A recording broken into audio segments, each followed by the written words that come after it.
Ma Mission TV, le miroir du monde.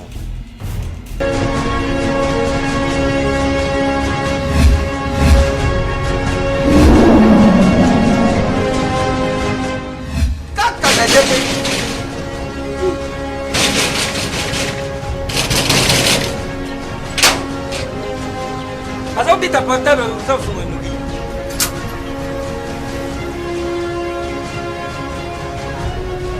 This one will be Ah merci! CPX! CPX ici c'est l'attention! CPX c'est Tabaka! Louis! Ah! Izanayo! Mengait! Ah! Oh yo l'équipe! On a l'équipe où il y a pas seulement Mengait! Ah ma chère! Ah Ah! Nani lobi oyo biso tomesana kanda te awa mutu nyonso soki akoti abimaka desero. mais ma chère! CPX Oh ils allaient CPX! 10 ans de service. 10 ans de service! Numéro 1 na makambo ya kotinda biloko outa Londres mpe Kisasa. Batate ebele bakufi batali na sa mabele oyo soki olamusi bango banda oyoka moko likambo na ye ezali na baagence mosusu baza bakose ya bamatanga mosusu ntango nayokaki lisolo ya GPX mbala moko Na Kisasa adresse na biso ezali moko na Lopoli 73. Place tozali facile. Na Londres kuna ezali kaka na esika stade ya Tottenham ezalaka ndinga esika bana na biso bazali. Et puis bokosana te CPX eza kaka moko boyo badongola miso buzakewa buti badesordre bukei busali makambo ya bino badesordre bukomoluka bubibisa répétition ya GPX. Réputation. Phénomène de réputation. GPX numéro 1 ya French Congolais na Londres.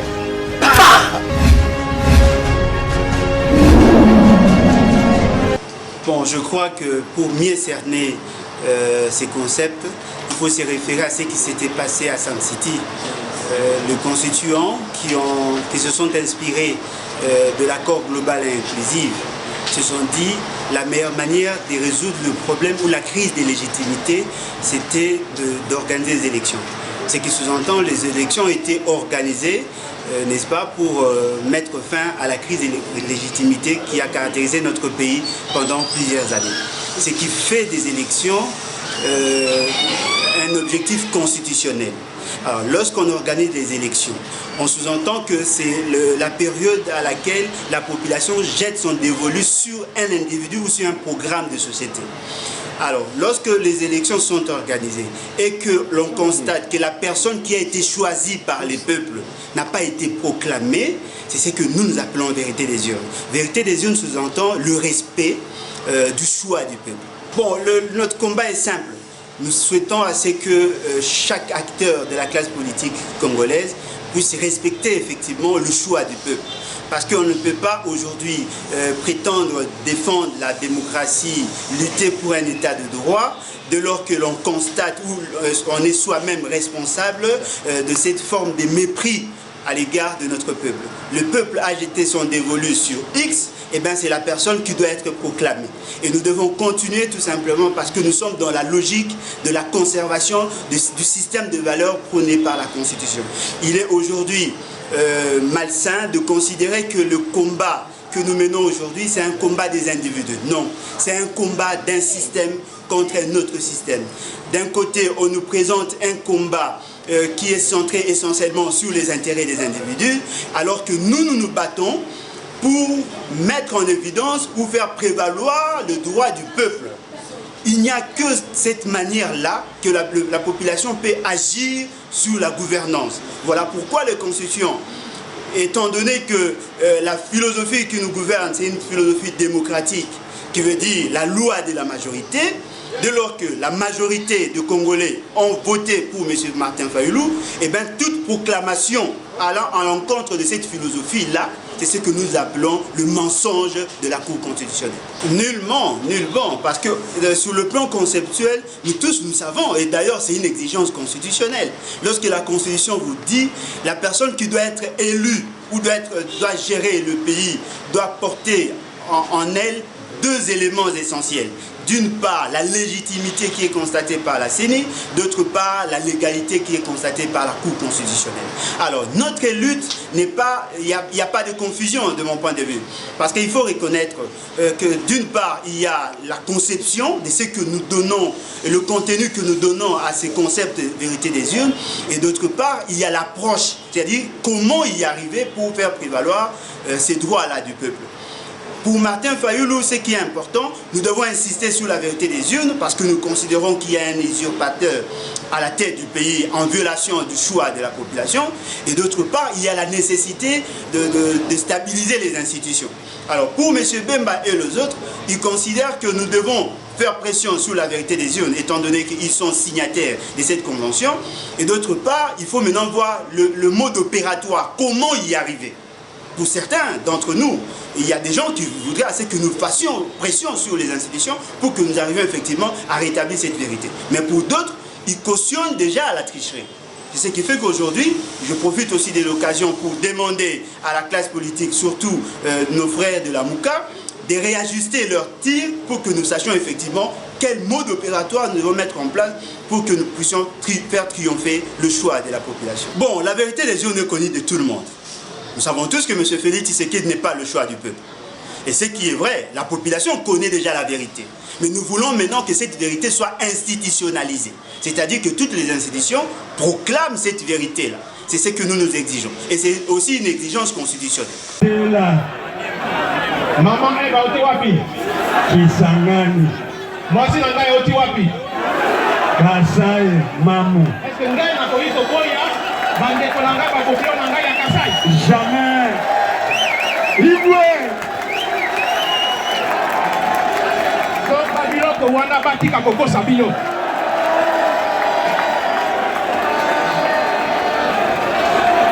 Martin Fayoulou na yebi yesikoyo. Mbula tuku misato la kanisi. Mine sikoyo. Mine na yebi Martin Fayoulou. Tozalaki nano vraiment toita aussi sa classe. Akoki kozala ta na idée mon côté. Ya tribalisme. Boye. Ata mon côté. Ngai tata botangai. Éducation na joie. Natala kate motosoki aoti wapi Bandundu, Kasai, Katanga, Kivu. Natala kangote. Ti lelo. Ata motosoki koloba aoti tribune ngai. O tata botangai. Mon côté na koloba comme secrétaire général. Même na kati na armée. Mon côté na tia même général. Parce que natala kaliboso valeur ya moto. OK. Donc, nakolo ba ke biro ko wana eza na la muka te.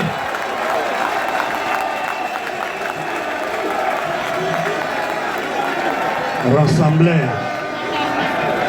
Et l'autre na koki koloba sikoyo. Le 30 juin, na muka ko sala communiqué. Tika bakota nyoso tu na armée. Le 30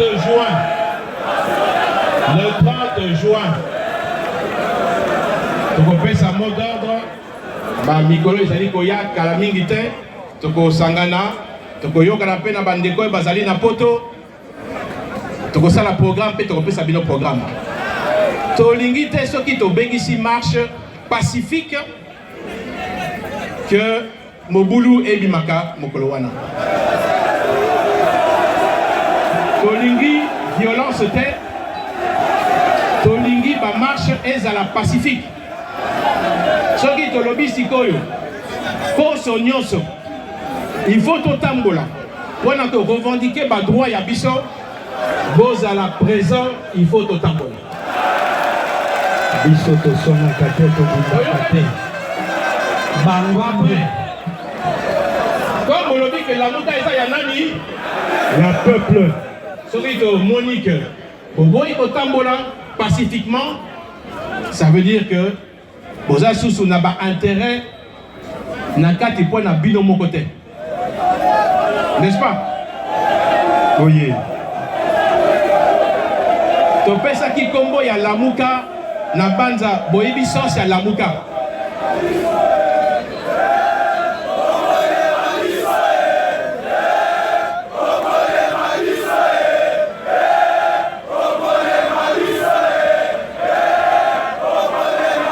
Bolobaki que biso to trahir binote. Écoutez, bino pe to trahir bisote.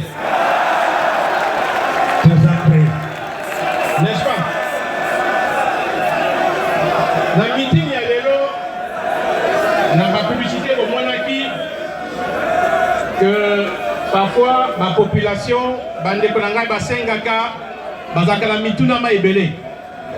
Yango na koti ici na tindi bacha ba micro na ebite soki ba journaliste bazali na kati na foule.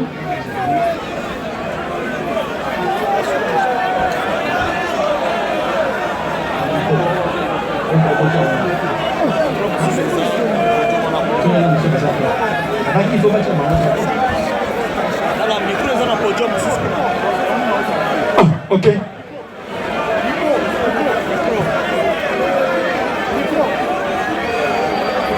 Apparemment, vous comprenez, madame Minité, que vous en avez besoin de sa précision avec exactitude pour la lutte de la vérité des îles.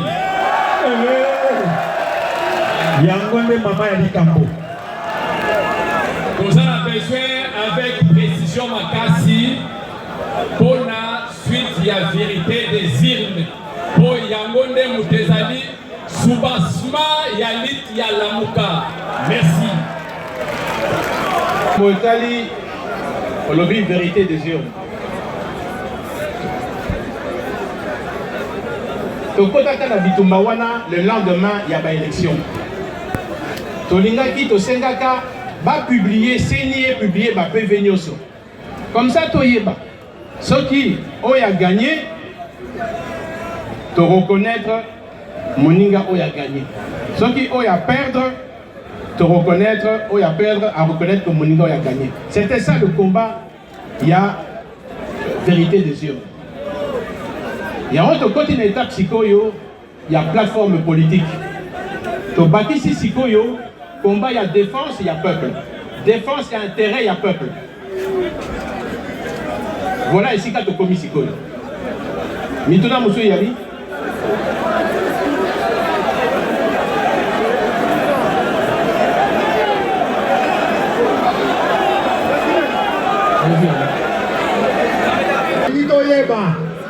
Bit na yo na CPI ezalaki nini?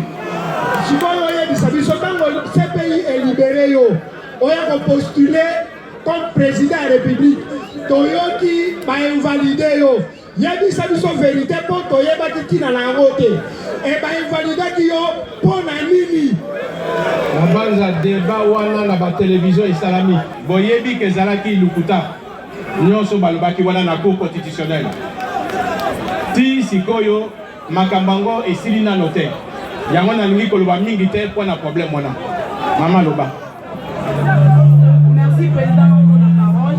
Concernant l'histoire au Tikobe télévision dit que oye wana pour lutter contre la démocratie.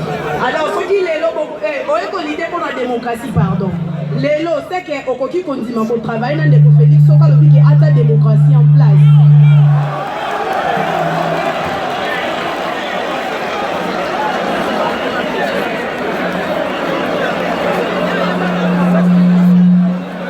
Bolandi makabo mama alobi Tolandi na bokebi.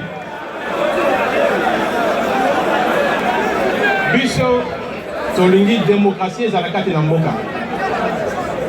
Na démocratie ezali déjà tolobaki le pouvoir du peuple pour le peuple par le peuple, n'est-ce pas? La démocratie ezali respect ya opinion. Soki na kati na mboka biso nyonso toza na même entendement commun Respect, il y a opinion na moto. Je pense que nous sommes les camarades, on a quatre dans la question. Respect des libertés individuelles. Respect, il n'y a pas opinion. Je crois que nous sommes et que vous avez progrès mon aîné pour la boca la biso.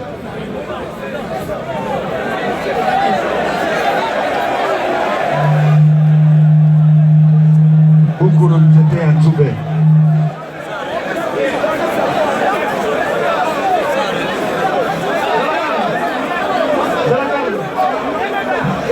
Yoka moto ya bwanya pe mayele. Merci président. Merci président. Motoune Zaboy président. On le dit bien, la démocratie c'est le pouvoir des peuples par des peuples pour des peuples. Mais les lots la démocratie c'est le pouvoir du peuple par les peuples pour les peuples. La démocratie c'est le pouvoir du Kabila par Kabila pour Moutoubo et Alingi. Sinon Biso, est-ce que dans la paix, il y a un Luka qu'on doit pouvoir parce que mon président n'a pas si. Congo, ils ont souffert. Maladie par-ci par-là, Batkazo pour par-ci par-là. Est-ce que moi, je suis en dehors de la démocratie? Parce que dans la démocratie, ça fait moi 3 élections en haut, la voie démocratique, ils ont aussi marqué. Parce qu'ils ont un pouvoir dans la démocratique. Est-ce que moi, il y a un Luka qu'on doit pouvoir de façon en démocratie? À la forêt. Biso Tozali, Tolobi, démocrate. La carte de la démocratie, parfois, et où il y a peuple, n'est-ce pas? Par le voie des urnes. C'est comme ça que Tokolanda Shema Wana, il y a pouvoir, émanation, il y a pouvoir, et Kouta, et pas il y a peuple. Tayokani? Alors, c'est quoi les journalistes? On est cause à la lobby. Mituna Oyasuka.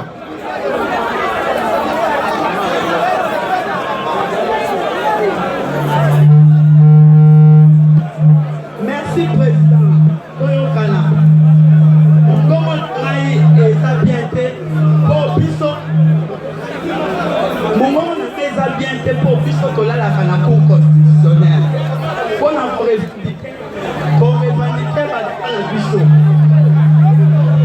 Papa, ngana kosenga olobi na biso ke koza ensemble koza lamuka biso nyonso nde koza boye na kosenga lobi to koma biso nyonso na cour constitutionnelle wana po bapesa biso résultat na biso ya badepute na biso nyonso balongolaki ya lamuka donc biso nyonso lobi tokende tolakisaki lamuka na biso lobi président.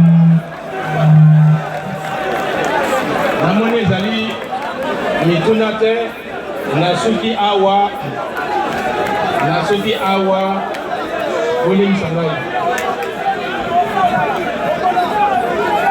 na banza nasuki awa namoni mituna ezali ebele mikro mpe ezotambola malamu te. Merci mingi lokola boye vraiment ebele totikola na communion lamuka ekokutana ekosangana epe tokotindela bino makanisi na biso proposition na biso mpona élection ekoya toyokani. Merci lisusu bandeko na ngai batata bamama, merci botikala malamu. Bemba yaka tombandela likambo ya Kongo voisin azokoka te tokosuka wapi o. S'il vous plaît, toyokana lobi bokoyoka programme nyonso olobaki président ya azoka te akozoka te lobi toza na conférence presse Bemba yaka tombandela bana totikala citation tozo accompagner président azokende na ndako na ye itinéraire ezali boye boulevard Lumumba tocontinue tina Sendwe boulevard Triomphal ex-24 novembre 30 juin cité Pumbu toyokani boye aveni Pumbu biso tolingaka te boye tokei Bemba yaka tobandela banda totikala citation echangeaka te tokosuka wapi o.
Vai,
bita portable safu mwenuki.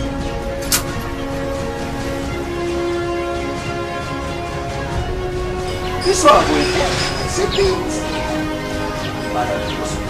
Ah merci. CPX. CPX ici c'est la station. CPX c'est Tabaka. Louis. Ah, Isaneyo. Mengait. Ah, Oye oleki. una l'équipe où il y a pas ce ah ma chère. Ah ma chère.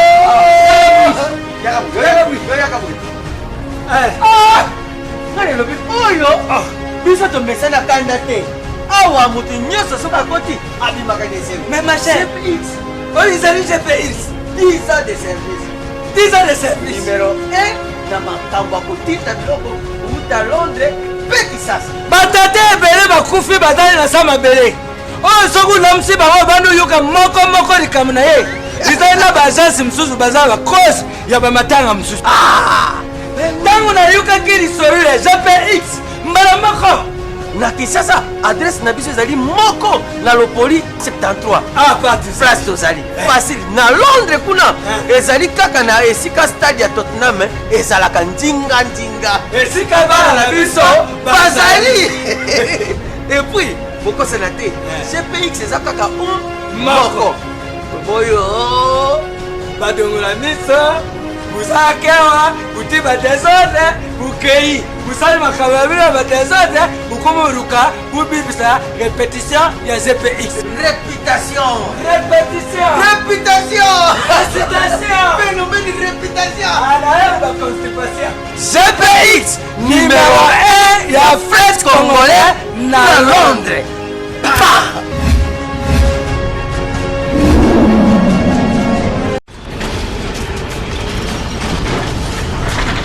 Ma mission TV, le miroir du monde.